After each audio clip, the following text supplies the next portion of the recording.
आज की वीडियो में हम बात करने वाले हैं डेवलपमेंटल हिस्ट्री ऑफ जियोमॉर्फोलॉजी। जी हाँ, डेवलपमेंटल हिस्ट्री की आज की वीडियो में हम बात करेंगे और जानेंगे कि कैसे कैसे जियोमॉर्फोलॉजी का इवोल्यूशन हुआ, किस बेसिस पर जियोमॉर्फोलॉजी, एंशिएंट जियोग्राफर्स ने कैसे जियोमॉर्फोलॉजी में क्या क्या देखा। उसके बाद हम आएंगे क्लासिकल एंशिएंट पीरियड पे, उसके बाद हम आएंगे 17-18 सेंचुरी, फिर उसके बाद हम आएंगे अर्ली 18 सेंचुरी, फिर 19 सेंचुरी, 20 सेंचुरी, मॉडर्न थ्योरी। सबका आज हम देखेंगे कि कैसे कैसे जियोमॉर्फोलॉजी डे बाय डे उसका डेवलपमेंट होता गया। प्रीवियस क्लास में मैंने बात की थी मीनिंग, इंट्रोडक्शन और डेफिनेशन, जो कि आपको अच्छे से समझ आ गई होगी। उसके बाद सेकेंड वीडियो में हमने बात की थी नेचर एंड स्कोप की। तो अगर आपको ये ना मिले तो प्लेलिस्ट चेक कीजिएगा, उसमें मिल जाएगा। आज हम बात करेंगे डेवलपमेंटल हिस्ट्री की। तो डेवलपमेंटल हिस्ट्री को भी हमने कई पार्ट्स में डिवाइड किया है, तो एक एक करके सारे पार्ट्स के बारे में हम जानते हैं। सबसे पहले मैं पार्ट्स लिख देती हूँ, ठीक है। तो डेवलपमेंटल हिस्ट्री के बारे में आज हम बात करेंगे। सबसे पहली चीज, डेवलपमेंटल हिस्ट्री कितने टाइप्स में बांटी गई है। तो सबसे first one is ancient and classical period.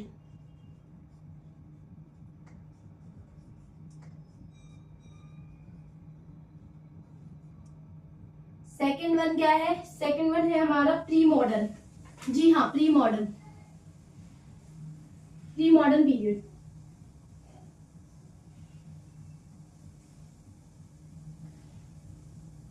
ये हम बात कर रहे हैं लेट 17 सेंचुरी के लगभग की, 17 to 18 सेंचुरी मान लेंगे।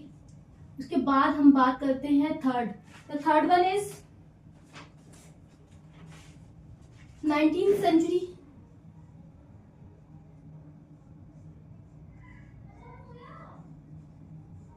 जिसमें साइंटिफिक स्टडी स्टार्ट हो गई थी। जी हाँ, साइंटिफिक स्टडी स्टार्ट हो जाती है इसमें।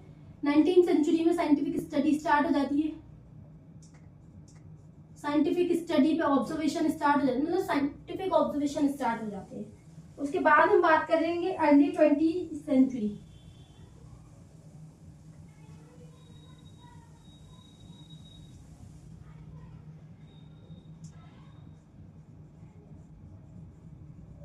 ठीक है, अर्ली 20th सेंचुरी में तो आप अर्ली 20th सेंचुरी में डेविस आ जाते हैं, डेविसियन का मॉडल आ जाता है। तब उसके बाद हम बात करेंगे fifth one is mid 20th century. जी हाँ, मिड 20th सेंचुरी की बात करेंगे।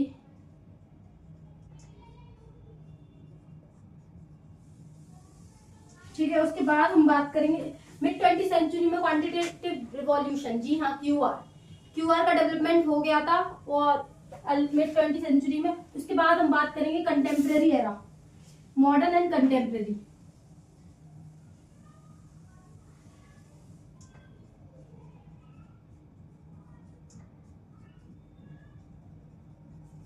ठीक है, इसमें ये आ जाता है हमारा लेट 21st सेंचुरी। ये है लेट 21st सेंचुरी, मतलब late 20th century, early 21st century. ठीक है, समझ आया? अब एक एक करके हम, तो सबसे पहले डेवलपमेंटल हिस्ट्री को हमने 6 टाइप में डिवाइड किया गया है। सबसे पहले हम बात करेंगे एंशिएंट एंड क्लासिकल पीरियड की। उसके बाद हम बात करेंगे प्री मॉडर्न पीरियड। जी हाँ, 17 सेंचुरी की, 17 to 18 सेंचुरी की हम बात करने जा रहे हैं इसमें।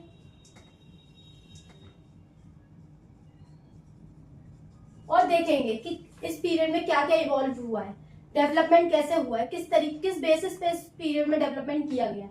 उसके बाद फिर हम थर्ड वन 19th सेंचुरी में साइंटिफिक स्टडी स्टार्ट हो गई थी। साइंटिफिक स्टडी स्टार्ट होने के बाद, ऑब्जर्वेशन और साइंटिफिक स्टडी स्टार्ट होने के बाद अब फिर अर्ली 20th सेंचुरी में हम देखने वाले हैं कि कैसे कैसे कॉन्सेप्ट्स इवॉल्व हुए हैं। तो अर्ली 10th सेंचुरी में आपको डिवीजन कॉन्सेप्ट मिल जाएगा। जी हाँ, और फिर मिड 20th सेंचुरी में आपको यूनिवार का कॉन्सेप्ट मिलने वाला है। फिर हम बात करेंगे मॉडर्न एंड कंटेम्पररी पीरियड की, जिसमें हमारे टेक्नोलॉजी, GIS, रिमोट सेंसिंग, इन सब का यूज किया जाएगा। नोट कर लीजिए, एग्जाम में आप पॉइंट फॉर्म में याद करेंगे तो ज्यादा बेटर रहेगा, आपके अंडरस्टैंडिंग के लिए भी बेटर रहेगा। बाकी मैं तो करा ही रही हूँ, फिर आप देख रहे हैं। एक एक करके हम सबकी बात करने वाले हैं आज। तो मैं ये रब कर दूं अगर आपने नोट कर लिया हो तो। ठीक, नोट कर लीजिए।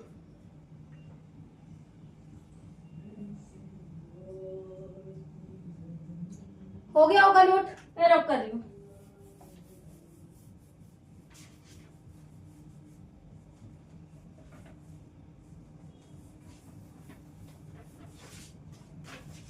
तो अब हम डिटेल बात करेंगे। सबसे पहले हम डिटेल डिस्कशन करने वाले हैं।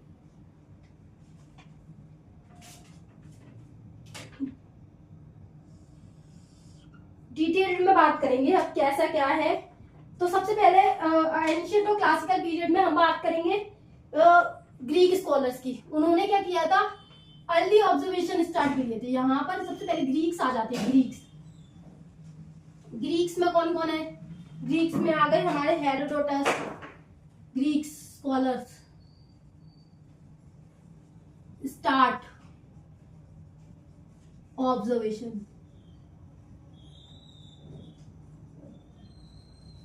Start observation about rivers, erosion processes, erosion।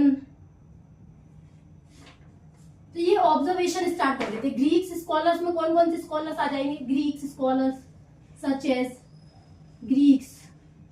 As हम बात कर लेंगे, हमारी बात करेंगे हम हेरोडोटस,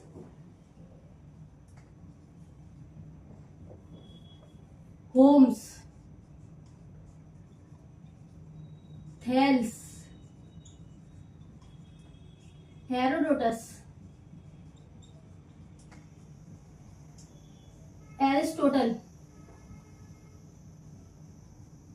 स्ट्रैबो,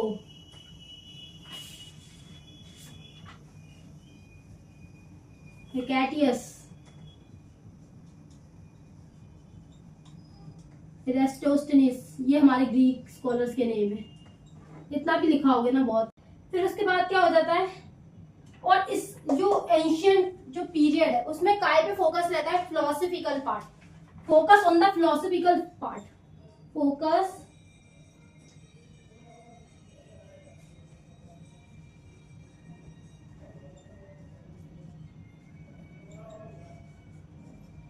ठीक है। तो ग्रीक स्कॉलर का ये ऑब्जर्वेशन बेस्ड है। तो सबसे पहले एंशिएंट क्लासिकल पीरियड में हम बात करते हैं ग्रीक स्कॉलर स्टार्ट कर रहे थे ऑब्जर्वेशन, जैसे कि रिवर, इरोजन और मैनी अदर एक्सेट्रा। ठीक है। उसके बाद ग्रीक स्कॉलर कौन कौन से थे? Homer, Thales, Herodotus, Aristotle, Strabo, Hecataeus, Eratosthenes. और उसके बाद हम बात करेंगे कि ये किस किस वाले सेक्शन पे जोर दे रहे हैं। ये दे रहे हैं फिलोसफिकल पार्ट पे जोर दे रहे हैं। मतलब इनका थ्योरेटिकल बेस्ड ज्यादा रहेगा, प्रैक्टिकल, क्योंकि डेवलपमेंट स्टार्ट हुआ है तो सब अपनी अपनी नई नई थ्योरी देंगे। कोई भी चीज हमें नहीं पता होने के बाद हम उसे पता लगाते हैं, तो हम अपनी अपनी थ्योरी प्रपोज करते हैं। तो इन्होंने भी एक तरीके से फिलोसफिकल पार्ट को कवर किया है। अब हम बात करेंगे, आपने नोट नहीं किया हो तो आप नोट कर लीजिए प्लीज। फिर हम सेकंड पार्ट पर बात करेंगे।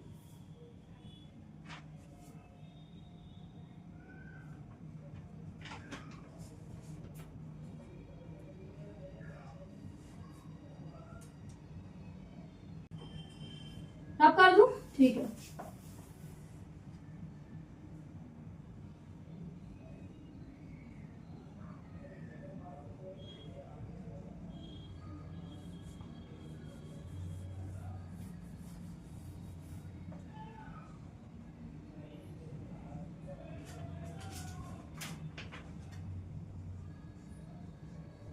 सेकंड हम बात करेंगे प्री मॉडर्न पीरियड की।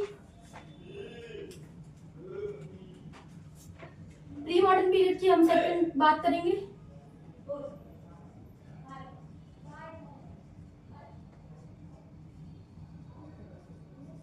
ठीक है। तो ये हमारे किस सेंचुरी में, ये किस सेंचुरी में स्टार्ट होता है? स्टार्टेड लेट 17th सेंचुरी,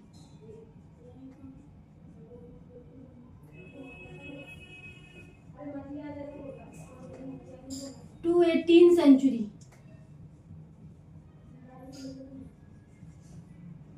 उसके बाद 70 to 80 सेंचुरी में ये स्टार्ट होता है। उसके बाद हम बात करेंगे, इसमें ऑब्जर्वेशन इंक्रीज हो जाती है, ठीक है, इंक्रीज ऑब्जर्वेशन।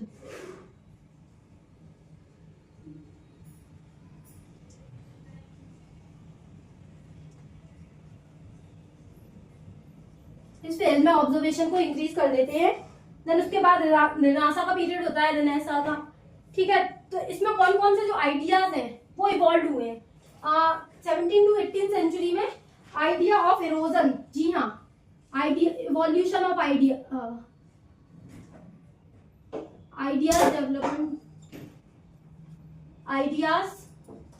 डेवलपमेंट, किस किस आइडिया का डेवलपमेंट हुआ है। तो इसमें आइडिया का डेवलपमेंट होता है हमारे इरोजन का डेवलपमेंट होता है। फिर आ जाता है हमारा सेडिमेंटेशन का डेवलपमेंट होता है, और डेवलपमेंट ऑफ फ्लड प्लेन्स, जी हाँ, फ्लड प्लेन्स।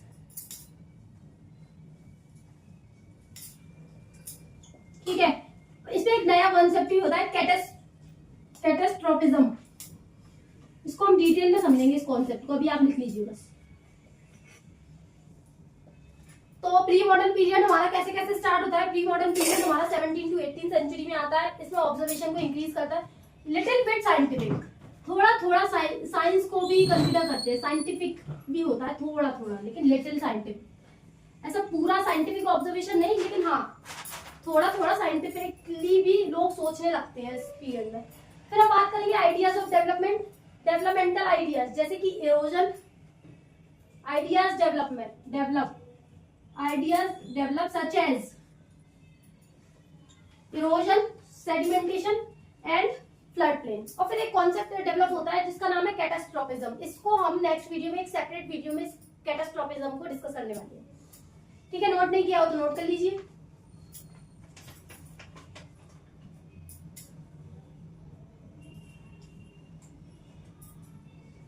अब कर दूं, हो गया नोट।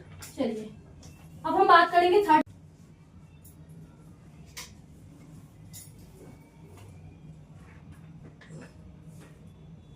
19th सेंचुरी में स्टार्ट होता है।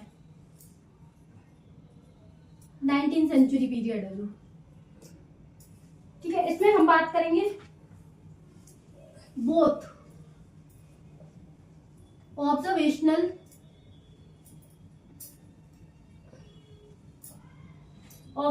And scientific study.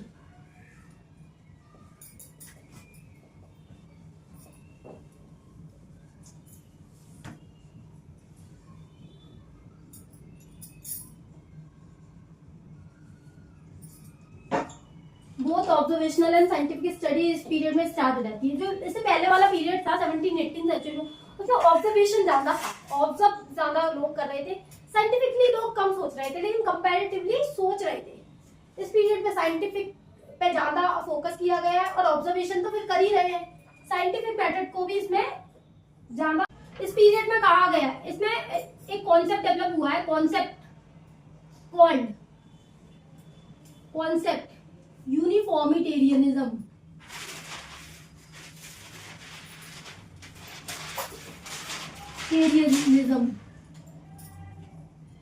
यूनिफॉर्मिटेरियनिज्म का कॉन्सेप्ट इवॉल्व हुआ है इस पीरियड में। ये किसने दिया? जी हाँ, कॉन्सेप्ट ऑफ यूनिफॉर्मिटेरियनिज्म का डेवलपमेंट हुआ है, और ये हमारा दिया है जेम्स हटन और चार्ल्स लाइल ने। ये कॉन्सेप्ट दिया गया है हमारा जेम्स हटन, जी हाँ, जेम्स हटन, चार्ल्स लाइल्स, ये दो जो ज्योग्राफर्स हैं उन्होंने ये कॉन्सेप्ट दिया हुआ है, जेम्स हटन एंड चार्ल्स लाइल ने। इस कॉन्सेप्ट में क्या है, इस कॉन्सेप्ट में बात करेंगे कि earth is shaped by continuous and uniform processes. तो इस कॉन्सेप्ट की बात करेंगे तो इन कॉन्सेप्ट में दिया गया है अर्थ, जो हमारी पृथ्वी है, इज शेप्ड बाय,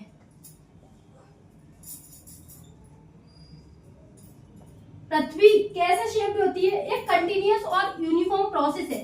पृथ्वी कैसे आकार में आती है उसकी एक कंटिन्यूअस और यूनिफॉर्म प्रोसेस है। उस प्रोसेस को हम प्रोसेस ऑफ यूनिफॉर्मिटेरियनिज्म बोलेंगे। ठीक है, तो कैसी क्या प्रोसेस है? कंटिन्यूअस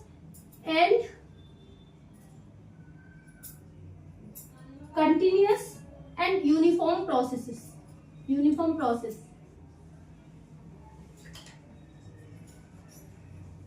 ठीक है, ये कॉन्सेप्ट हमको बताता है कि अर्थ का जो स्ट्रक्चर है, जो शेप है, वो एक कंटिन्यूअस एंड यूनिफॉर्म प्रोसेसेस से डेवलप हुआ है। फिर हम बात करते हैं विलियम मॉरिस डेविस की। इसमें एक भूगोलवेत्ता आते हैं जो कि प्रोमिनेंट भूगोलवेत्ता है, या मीन प्रोमिनेंट ज्योग्राफर है। उन्होंने बहुत फील्ड ऑफ जियोमॉर्फोलॉजी या फील्ड ऑफ एनवायरमेंटल ज्योग्राफी के लिए ही उन्होंने बहुत ज्यादा कंट्रीब्यूशन दिया है। उनका नाम आता है विलियम, इनको आप भूल के भी मत भूलिएगा, मॉरिस डेविस। यहाँ से पूरी जियोमॉर्फोलॉजी, यहाँ से पूरी ज्योग्राफी का कॉन्सेप्ट ही चेंज हो जाता है। इनके नजरिए से पूरा ज्योग्राफी अगर हम देखेंगे तो देखेंगे कि कैसे स्ट्रक्चर्ड फॉर्म में ज्योग्राफी चेंज होती है।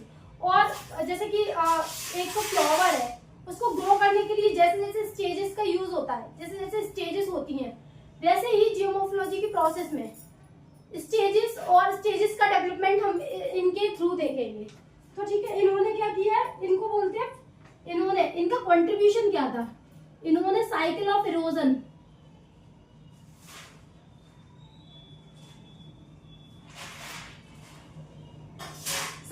इरोजन नाम का एक कॉन्सेप्ट दिया था डेविस ने। ठीक है, और इनको फादर ऑफ मॉडर्न ज्योग्राफी भी बोलते हैं। इनको क्या बोलते हैं? फादर ऑफ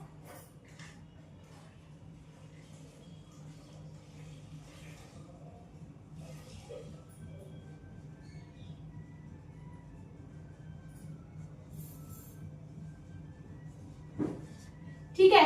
19वीं सेंचुरी में क्या क्या बातें हुई गौर कर लेते हैं। 19वीं सेंचुरी में सबसे पहला हुआ observation and study, scientific study का स्टार्ट हुआ। साइंटिफिकली मेथड को ज्यादा जोर दिया गया है। फिर उसके बाद हमने देखा कॉन्सेप्ट ऑफ यूनिफॉर्मिटेरियनिज्म का कॉन्सेप्ट आया। यूनिफॉर्मिटेरियनिज्म का कॉन्सेप्ट जेम्स हटन और चार्ल्स लाइल ने दिया हुआ था। जेम्स हटन एक प्रोमिनेंट ज्योग्राफर है। उसके बाद यूनिफॉर्मिटेरियनिज्म के कॉन्सेप्ट में क्या है? अर्थ जो कि पृथ्वी है, कैसे आकार लेती है? पृथ्वी का आकार चेंज होना एक यूनिफॉर्म और कंटिन्यूअस प्रोसेस है। ठीक है, यूनिफॉर्म एंड कंटिन्यूअस प्रोसेस है, मतलब निरंतर चलती हुई प्रोसेस है। ठीक है, उसके बाद आते हैं विलियम मॉरिस डेविस भी आते हैं। तो डेविस का क्या काम है? डेविस ने साइकिल ऑफ इरोजन दी थी, और जिसमें डेविस को हम फादर ऑफ जियोमॉर्फोलॉजी भी बोलते हैं, फादर ऑफ मॉडर्न जियोमॉर्फोलॉजी भी बोलते हैं हम। ठीक है, नोट नहीं किया हो तो आप सभी लोग नोट कर लीजिए। देन हम उसके बाद बात करते हैं नेक्स्ट हमारे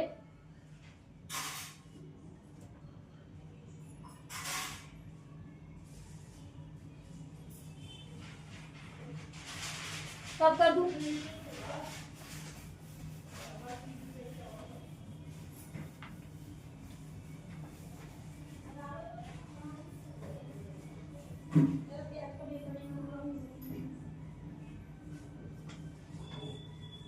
अब आ जाते हैं हम अर्ली 20वीं सेंचुरी पे।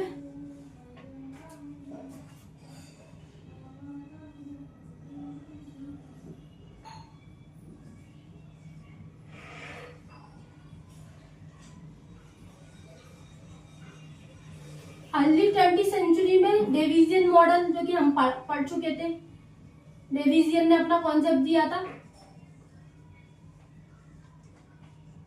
ठीक है, उसके बाद कुछ और भी चीजें हुई हैं, जैसे प्रोसेस जियोमॉर्फोलॉजी का राइज हुआ है। इस अर्ली 20वीं सेंचुरी में क्या हुआ है? राइज ऑफ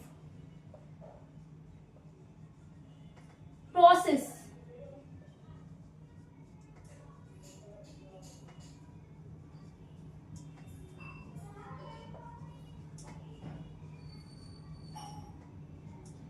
जियोमॉर्फोलॉजी का स्टार्ट हुआ है। प्रोसेस कैसी? एंडोजेनेटिक प्रोसेस, एक्सोजेनेटिक प्रोसेस, है ना? Endogenetic,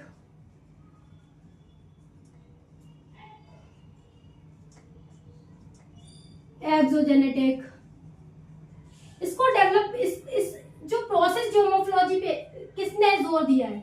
process geomorphology German and French जो ज्योग्राफर है, German and French school of geography.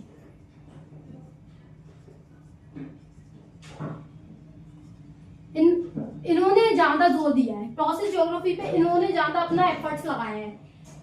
तो कौन कौन थे, जैसे कि बैंक हुआ, एलसी किंग हुआ, ठीक है, इन्होंने प्रोसेस ज्योग्राफी के बारे में बात की गई है। तो अर्ली 20वीं सेंचुरी में हमने देखा डेविजियन मॉडल, जो कि पिछली जो स्लाइड थी उसमें भी हमने देखा था। देन उसके बाद प्रोसेस जियोमॉर्फोलॉजी का स्टार्ट हुआ, राइज हुआ, इवॉल्व हुई, प्रोसेस जियोमॉर्फोलॉजी का एक कॉन्सेप्ट पता चला। उसके बाद कौन कौन सी प्रोसेस, जैसे एंडोजेनेटिक, एक्सोजेनेटिक प्रोसेस है ना। फिर उसके बाद हमने बात की जर्मन और French school of geography support करते थे प्रोसेस जियोमॉर्फोलॉजी, जिसमें आगे हमारे पेंक आ गए, एलसी किंग आ गए, इन्होंने नए नए कॉन्सेप्ट दिए। आगे की क्लास में हम उन कॉन्सेप्ट को भी डिस्कस करेंगे।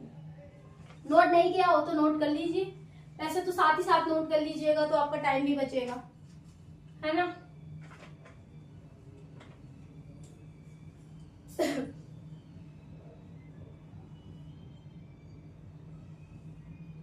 तब कर रही हूँ, हो गया होगा।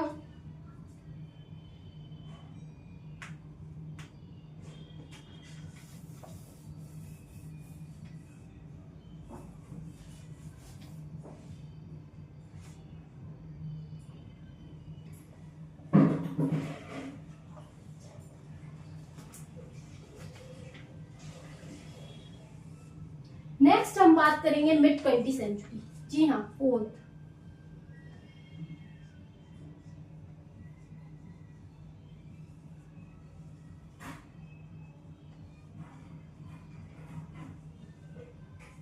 ठीक है, मिड 20वीं सेंचुरी की हम बात करेंगे। तो इसमें ये हमारा आता है 1950 टू 1960, जिसमें क्वांटिटेटिव रिवॉल्यूशन नाम का concept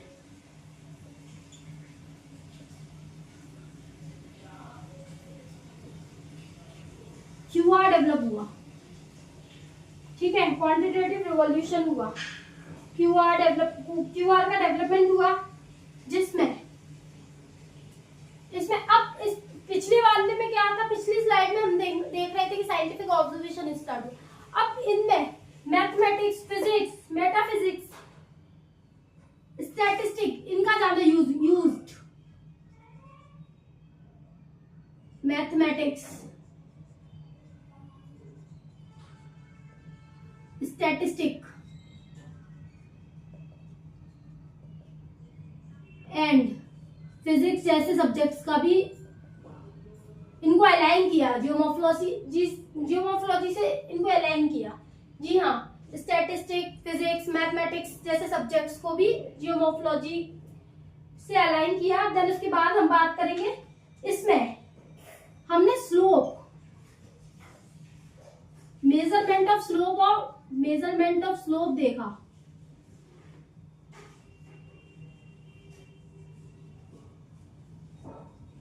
slope and drainage basin का मेजरमेंट देखा हमने, मतलब मेजर कर सकते हैं अब हम, हमारे पास ऐसे टूल्स डेवलप हो गए थे जिससे हम चीजों का पता लगा सकते हैं। मेजरमेंट ऑफ ड्रेनेज बेसिन्स, ठीक है। फिर उसके बाद हमने देखा सिस्टम अप्रोच डेवलप हुआ, सिस्टम अप्रोच।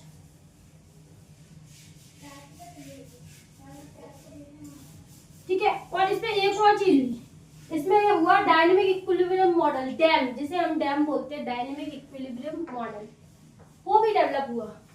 तो इसमें क्या हुआ था, डायनेमिक इक्विलिब्रियम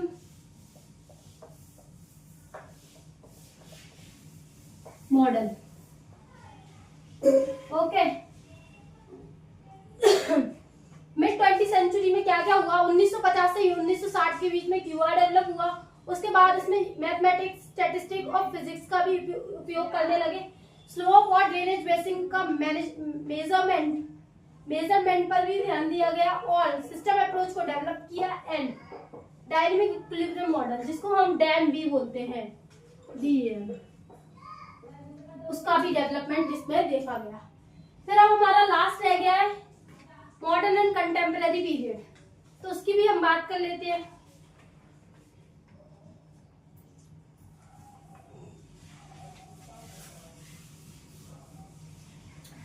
रब कर दूं जी, ठीक है। फिर मॉडर्न एंड कंटेम्पररी पीरियड की हम बात कर लेते हैं।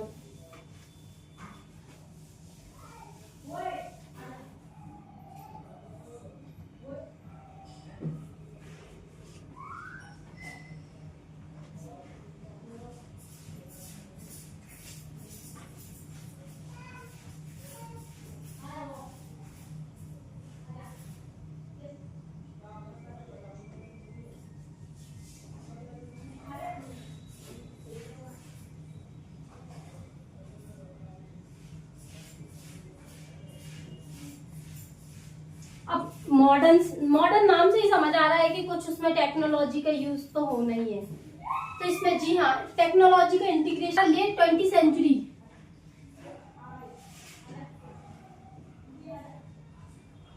सेंचुरी में डेवलप होता है। ये हमारा model late 20 to 21st century में डेवलप होता है। देन इस पे हमने टेक्नोलॉजी का इंटीग्रेशन कर दिया है, इंटीग्रेशन ऑफ टेक्नोलॉजी कर दिया है।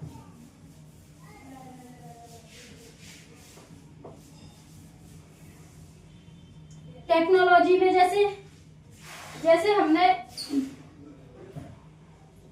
GIS, रिमोट सेंसिंग,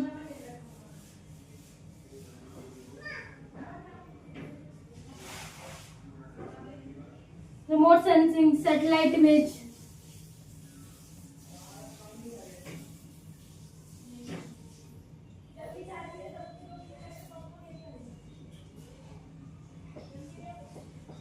ठीक है। इन सब चीजों का मॉडर्न से आप समझ ही गए होंगे कि टेक्नोलॉजी से रिलेटेड बात हो रही है। तो मेन चीज है टेक्नोलॉजी में हमारी काफी सारी चीजें आ जाती हैं, जैसे GIS आ गया, रिमोट सेंसिंग आ गया, सैटेलाइट इमेजनरी आ गया। तो मॉडर्न एंड कंटेम्पररी पीरियड में लेट 20 to 21st सेंचुरी में हुआ था, टेक्नोलॉजी से रिलेटेड था, जैसे कि GIS, रिमोट सेंसिंग और सैटेलाइट इमेजनरी, ठीक है। जो भी बच्चे MA MSc कर रहे हैं ज्योग्राफी सब्जेक्ट से, उनके लिए काफी हेल्पफुल रहने वाली है। मैं पूरा सिलेबस कंप्लीट कराऊंगी, तो वीडियो को एंड तक जरूर देखिएगा, और पसंद आए तो लाइक शेयर सब्सक्राइब जरूर कीजिएगा। Thank you.